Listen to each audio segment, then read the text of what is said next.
السلام علیکم میرے پیارے بھائیوں، دوستوں، بہنوں، عزیزوں، بچوں، بڑوں، سب کا کیا حال ہے؟ ٹھیک ہے، خیریت ہے؟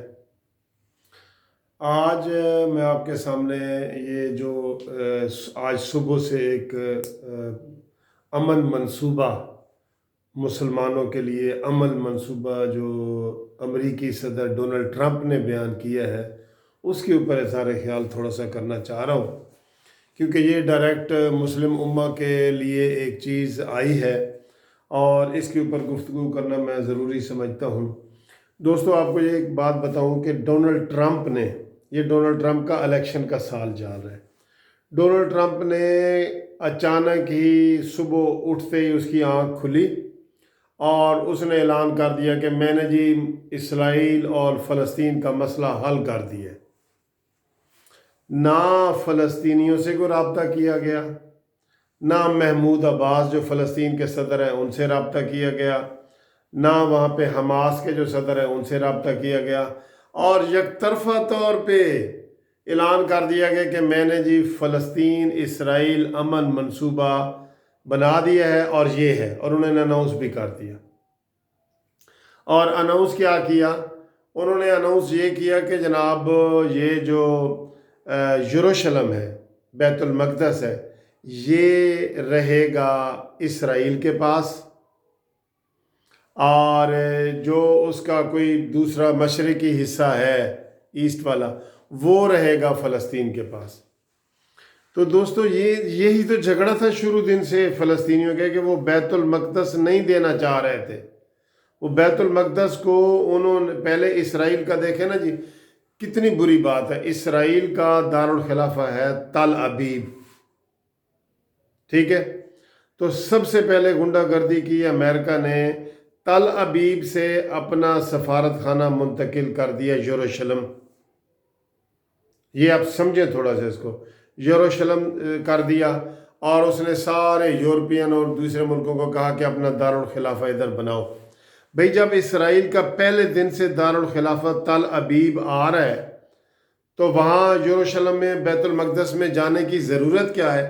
یہ شرارت ہے نا، یہ غنڈہ گردی ہے، یہ مائٹ از رائٹ والی بات ہے، مائٹ از رائٹ والی بات ہے۔ اور پھر آپ اس کے اوپر یہ ہے کہ جو فلسطینی ہیں ان کو 3 حصوں میں تقسیم کر دی گئی۔ یہ مغربی کنارہ ہے، یہ مشرقی کنارہ ہے، جو یروشلم کا ایسٹ والا علاقہ ہے فلانا ہے، ان کو بکھیر کے رکھ دیا تاکہ ان کی کوئی طاقت نہ ہو۔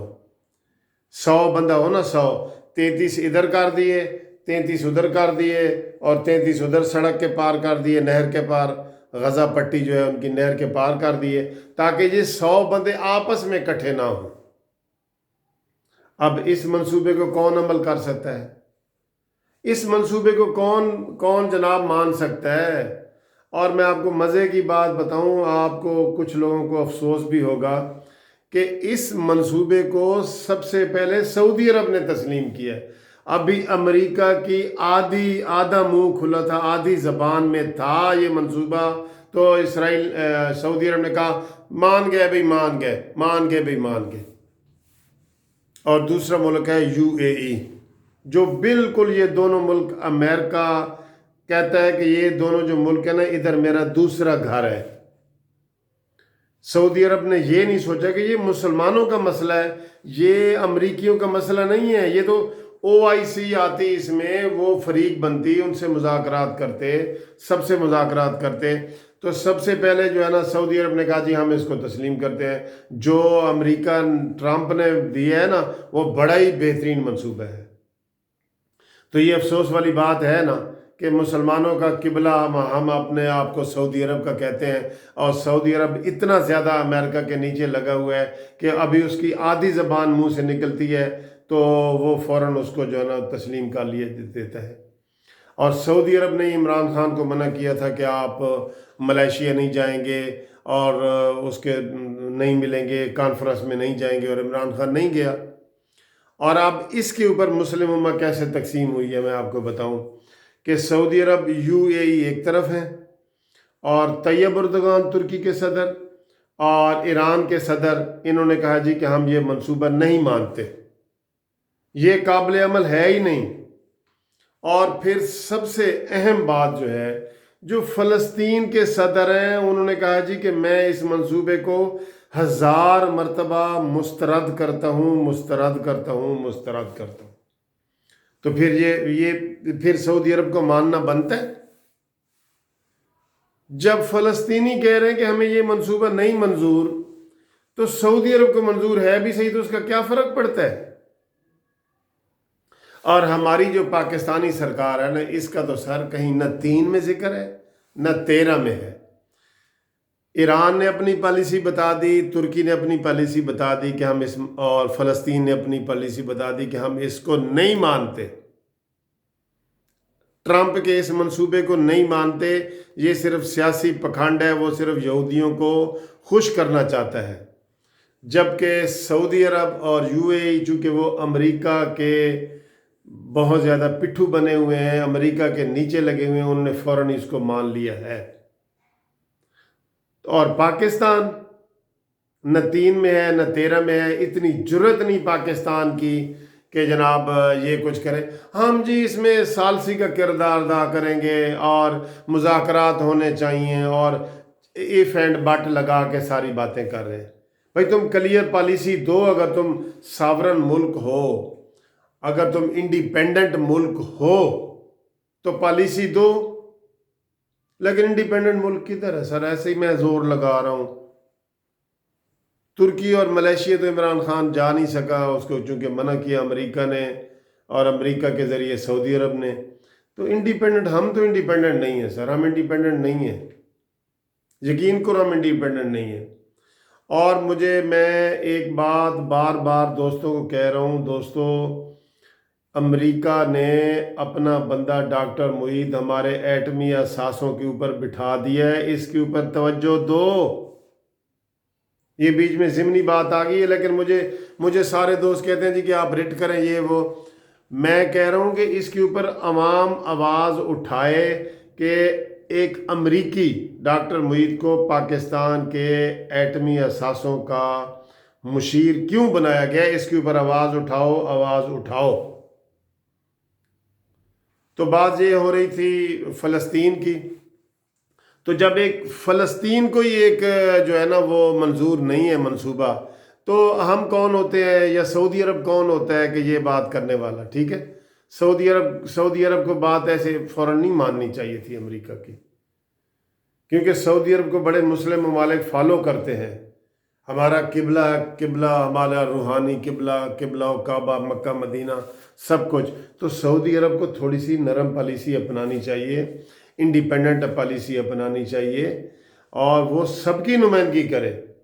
اس کی وجہ سے دیکھیں نا، مسلم امت تقسیم ہو گئی ہے، اور جب یہ ہم تقسیم ہوں گے تو ہماری پاور ختم ہو جائے گی، اور یہی امریکہ صاحب بہادر چاہتا ہے۔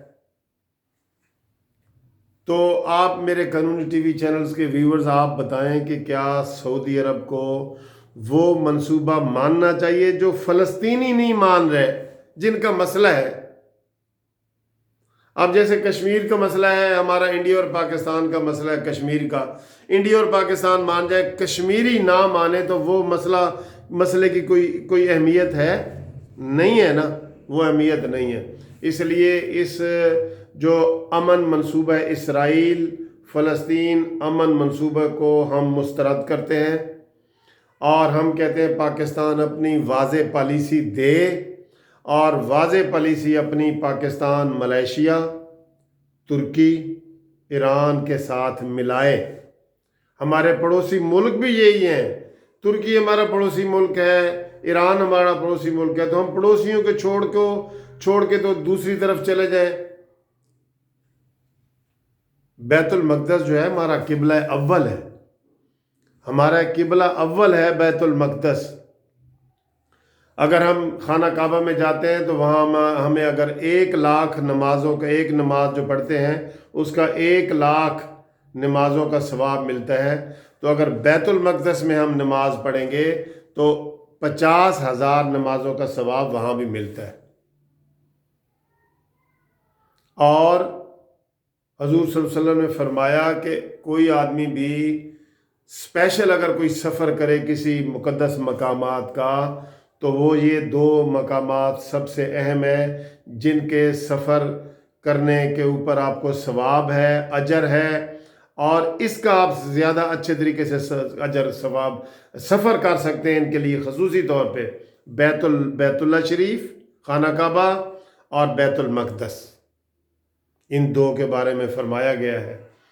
تو جناب علی یہ سعودی عرب کی پالیسی ایسی نہیں چاہیے، اور عمران خان آپ سے ہمارا مطالبہ ہے کہ واضح طور پہ اس کے اوپر اپنا موقف دو، اور موقف یہی دو جو اکثریت کا ہے، جو فلسطینیوں کا ہے۔ فلسطین کا مسئلہ ہے، فلسطینیوں کے موقف کے مطابق ہماری حکومت جو ہے وہ موقف دے۔ کیا قانونی ٹی وی چینلز کے دوست میری اس بات سے متفق ہیں نا کہ فلسطینیوں کے موقف کے مطابق پاکستان کا موقف ہونا چاہیے؟ یہ میرا سوال ہے۔ تو کیا یہ ایم آئی رائٹ، میں درست ہوں؟ اگر درست ہوں تو کومنٹس کریں، اگر درست ہوں تو سبسکرائب کریں، اگر درست ہوں تو لائک کریں، اگر درست ہوں تو شیئر کریں۔ اور I am very thankful to you, I love you by the core of my heart. Thank you.